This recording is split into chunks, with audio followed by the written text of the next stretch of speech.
C'est en présence du gouverneur Aïdou Lualaba, du président de l'Assemblée provinciale, l'honorable Louis Kamweni, que la dépouille mortelle de Boniface Condé, ancien ministre provincial de l'Intérieur, a été mise en terre à la nécropole Cité des Anges. Sylvie Kasséni a rehaussé de sa présence la cérémonie funèbre pour honorer la mémoire des illustres disparus. Cette cérémonie funèbre a commencé par une messe dite par M. Labi Kalumbi Lonar, qui a prié pour l'âme de Boniface Condé, qui fut un fervent catholique. Suivi des oraisons funèbres par les délégués du gouvernement provincial, le mot a été prononcé par le ministre provincial de l'Environnement Alain Kantenga. Vous êtes sortis silencieusement, emportant ainsi les meilleurs de vous-même.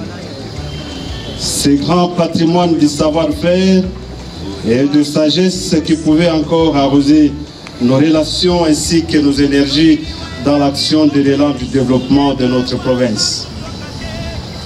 Qui ignore les soucis qui ont caractérisé votre engagement dans la question du développement sous toutes ses facettes, et ce, sans ménager aucun effort. Ensuite, les mots du représentant de la direction provinciale des développements, où Boniface Condé travaille jusqu'à sa mort comme directeur.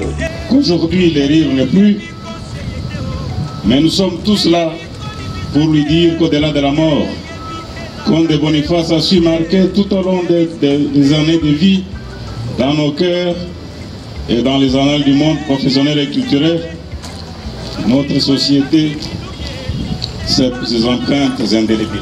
Tour à tour, les enfants ont vanté les qualités de leur père et ont promis de ne jamais décevoir sa mémoire.